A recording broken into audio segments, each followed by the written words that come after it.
నమస్కారం. మను కథలకు స్వాగతం. ఈరోజు మనం ఆదివారం అనుబంధాలలోంచి ఒక కథను ఎన్నుకుంటున్నానండి. ఈ కథ పేరు 'మార్పు'. రచించిన వారు మణి వడ్లమాని. ఇక కథలోకి వెళ్తున్నానండి. కిరణ్‌కి పల్లెటూరి వాసనలంటే ప్రాణం.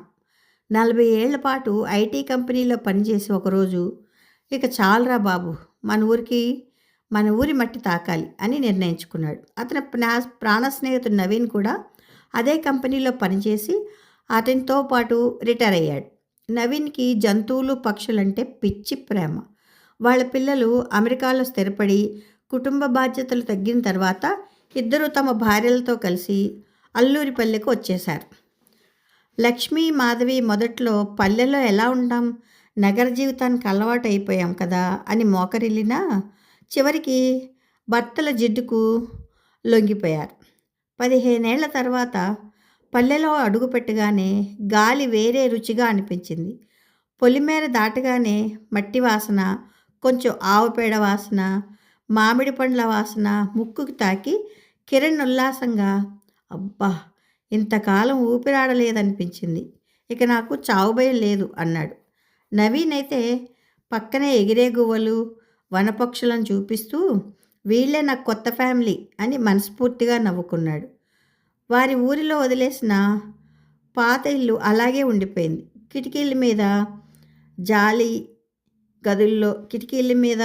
జాలి మీద గదుల్లోనూ దుమ్ము, గోడల మీద పాత వర్ణ చిత్రాల మిగతా ఆనవాళ్ళు కనిపించాయి.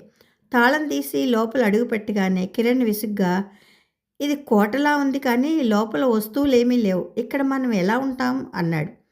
వెంటనే నవీను, ఏం పర్లేదురా, మనం ఈ ఇంటిని మళ్ళీ సరికొత్తగా మార్చుకుందాం. నేను దీన్ని జంతువుల శరణాలయంలా చేస్తా. కోళ్ళు, కుక్కలు, పక్షులు అన్నిటిని ఇక్కడే పెంచుకుందాం అన్నాడు.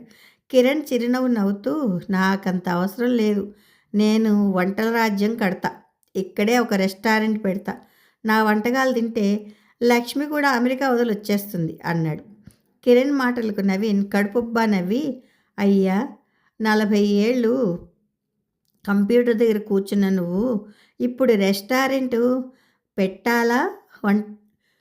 నువ్వు రెస్టారెంట్ పెట్టాలా, వంటలు చేయగలవా అన్నాడు.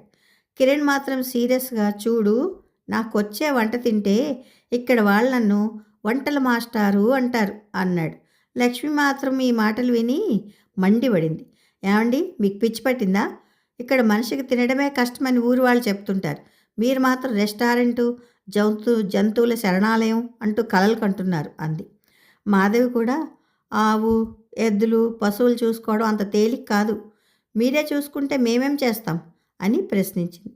కానీ వాళ్ళిద్దరూ భర్తల ఉత్సాహం చూసి నిశ్శబ్దంగా ఉండిపోయారు. ఒకరోజు కిరణ్, నవీన్ పశువుల సంతకు వెళ్ళారు. ఊరు మొత్తము అక్కడే ఉంది. ఎద్దులు, ఆవులు, కోళ్ళు, మేకలు, ఎంత గోల, అంత కోలాహల వాతావరణం. నవీన్, కిరణ్ సంతలో తిరుగుతుంటే ఒక ముసలాయన ఆరోగ్యకరమైన ఒక పెద్ద ఆవును తక్కువ ధరకు అమ్మడం చూశారు. అది చూసి ఆశ్చర్యపోయిన కిరణ్, అయ్యా, ఇంత బలమైన ఆరోగ్యకరమైన ఆవును ఇంత తక్కువ ధరకు ఎందుకు అమ్ముతున్నారు అని అడిగాడు ఆ పెద్ద ఆయన. కిరణ్ మాటలకు ముసలాయన నిట్టూర్చి, బాబు, దీనికి ఒక సమస్య ఉంది, పాలు పిండితే దానికి కోపం వస్తుంది, దాంతో అందరినీ పొడుస్తుంది, అందుకే అమ్మేస్తున్నాను అన్నాడు.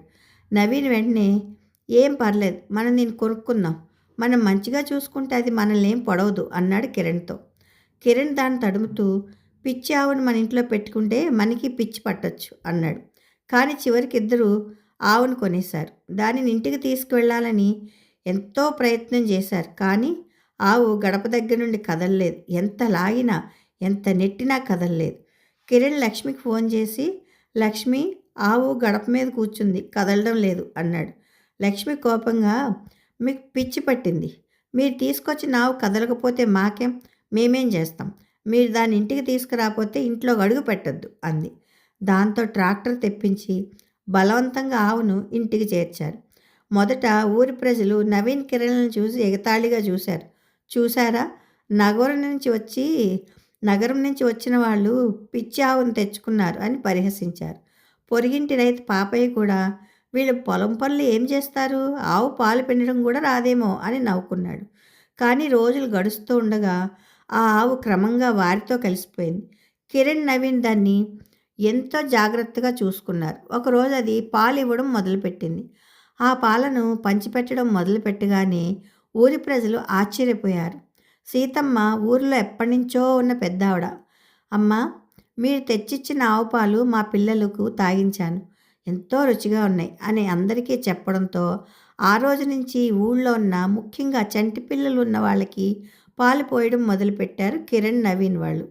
ఇక కిరణ్ కూడా తన వంటలపై ప్రయోగాలు ప్రారంభించాడు. మామిడి పచ్చడి, జొన్న రొట్టె, పిండి వంటలు అన్నీ కొత్త రుచులతో ఊరి వాళ్ళని అలరించాయి. ఒక పండుగ రోజున కిరణ్ వంటలు వండి ఊరి వాళ్ళందరికీ పంచాడు. అందరూ ఆశ్చర్యపడి, అయ్యో, నగరం నుంచి వచ్చి ఇలా వంట చేస్తాడని ఊహించలేదు అని కిరణ్ను పొగిడారు. నవీన్ తన జంతువులను పూలతో అలంకరించి పండుగలో ప్రదర్శించగా పిల్లలు ఆనందపడ్డారు. ఊరి పెద్ద రామచంద్రయ్య మొదట వీళ్ళని తక్కువ చేసి మాట్లాడుతూ, వీళ్ళ వల్ల ఊరికి పెద్ద మేలేం జరగదు అంటూ హేళన చేశాడు.